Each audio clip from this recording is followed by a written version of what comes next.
Hello everyone, welcome to my channel. मैं हूं आपकी दोस्त अनु। इस वीडियो में हम जानेंगे कि कैसे आकर्षण का नियम यूज करके आप अपने जीवन में किसी भी चीज को पा सकते हैं। आकर्षण का नियम के अनुसार आप अपने जीवन में पॉजिटिव और निगेटिव चीजों को अपने विचारों और कर्मों से अपनी ओर आकर्षित कर सकते हैं। यह इस सिद्धांत पर आधारित है कि सब कुछ ऊर्जा से निर्मित है, इसलिए जिस प्रकार की ऊर्जा आप बाहर छोड़ेंगे वही आपके पास लौटेगी। अगर आप ब्रह्मांड को अपनी इच्छाएं बताने के लिए आकर्षण के नियमों का इस्तेमाल करने के लिए तैयार है, तो आपको एक पॉजिटिव माइंडसेट का निर्माण करना पड़ेगा। आप अपने जीवन में क्या चाहते हैं उस पर फोकस करिए, ना कि उस पर जो आपके पास नहीं है।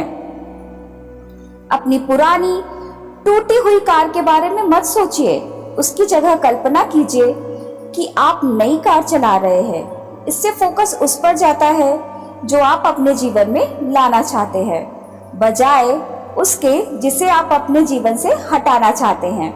इससे ब्रह्मांड को एक संदेश जाता है कि आप चाहते हैं कि आपकी आशा अच्छी चीजों के होने की है। इसके पीछे विचार यह है कि आप जिस बारे में सोच रहे हैं वही आप अपने जीवन में चाहते हैं। इसलिए अगर आप सोचते हैं कि काश मेरे पास एक ऐसी कार होती जो बार बार ना बिगड़ती, तब भी आप अपनी पुरानी कार पर ही फोकस कर रहे हैं, नई पर नहीं। दूसरे उदाहरण के रूप में, अपने मन में बजाय यह सोचने के मुझे आशा है कि मैं इस सेमेस्टर में फेल नहीं होगा, सोचिए मैं अच्छे ग्रेड के लिए पढ़ाई कर रहा हूँ।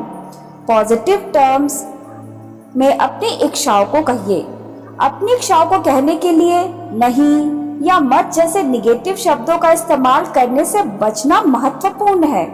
जैसे कि मैं नहीं चाहता कि मेरी नौकरी चली जाए। इसी प्रकार से गलत चीजों को आकर्षित करने से बचने के लिए ऐसे शब्दों का इस्तेमाल करिए जो आप चाहते हो। जैसे कि मैं हारना नहीं चाहता, ये से हारना शब्द बाहर जाता है, जबकि मैं जीतना चाहता हूँ, बाहर भेजता है शब्द जीतना।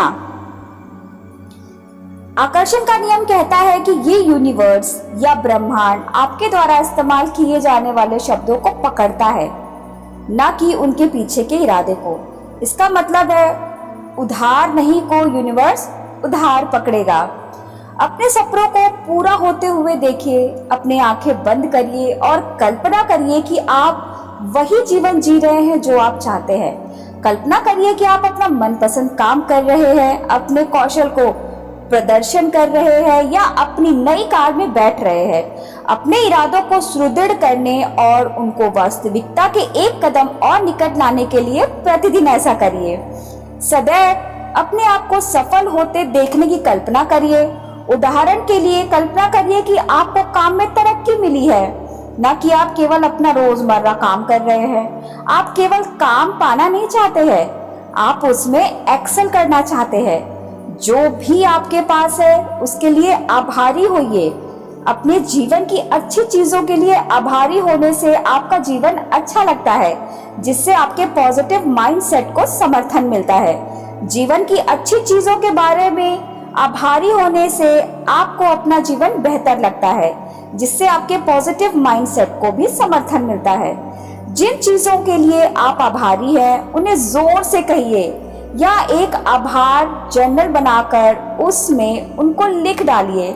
इसके अलावा लोगों से उन अच्छी चीजों के लिए धन्यवाद कहिए जो उन्होंने आपके जीवन में शामिल किया है।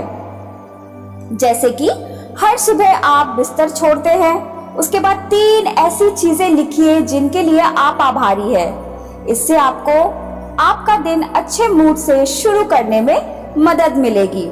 अपने तनाव के स्तर को कम करने के लिए प्रतिदिन कम से कम 5 मिनट मेडिटेशन करिए।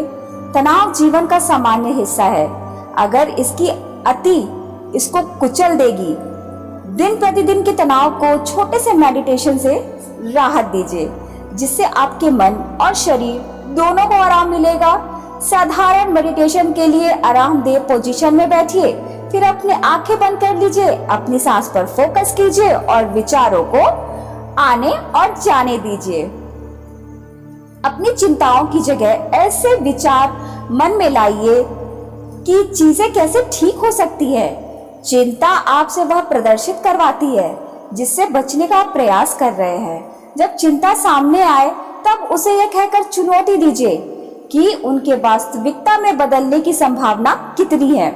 फिर सोचिए कि अतीत में जब आप चिंतित हुए थे तब क्या हुआ था। उसके बाद सोचिए कि आप जिसकी चिंता कर रहे हैं अगर वह वास्तव में ही हो जाए तो बुरे से बुरा क्या हो सकता है। इसको संभवतः एहसास होगा कि लॉन्ग रन में यह कोई इतनी बड़ी बात नहीं है। जैसे मान लीजिए कि आपको चिंता है कि प्रेजेंटेशन के दौरान आपको शर्मिंदा होना पड़ेगा। ऐसा होने की कितनी संभावना है? क्या पहले कभी ऐसा हुआ है? अगर आपसे गड़बड़ हो ही गई है तब क्या उससे सचमुच कुछ बिगड़ेगा? क्या 1 साल बाद आपको इसकी याद भी रहेगी? आपको शायद समझ में आ जाएगा कि आपकी चिंता वास्तव में किसी बड़ी बात के लिए है ही नहीं। इससे आपको यह सोचने में मदद मिलेगी कि आपका जीवन अगले 5 या 10 सालों में क्या होगा। जिस चीज के लिए आज आप चिंतित हैं तब क्या उसका कुछ मतलब भी होगा? शायद नहीं। जैसे कि आप किसी टेस्ट में फेल होने को लेकर चिंतित हो सकते हैं, मगर संभावना यह है कि 5 साल बाद आपको उस टेस्ट का याद भी नहीं रहेगा। स्वयं को पॉजिटिव रखने का समय दीजिए क्योंकि यह काम कठिन हो सकता है। शुरू में आपके लिए अपने विचार पॉजिटिव रखना कठिन हो सकता है।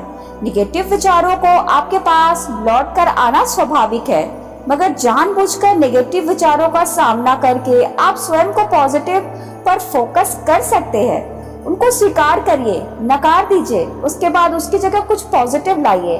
अभ्यास के समय आप अधिक पॉजिटिव हो सकते हैं। जैसे कि आप सोचते रह सकते हैं, मैं इतनी मेहनत करता हूँ मगर मुझे उसका कुछ परिणाम मिलता दिखाई नहीं देता।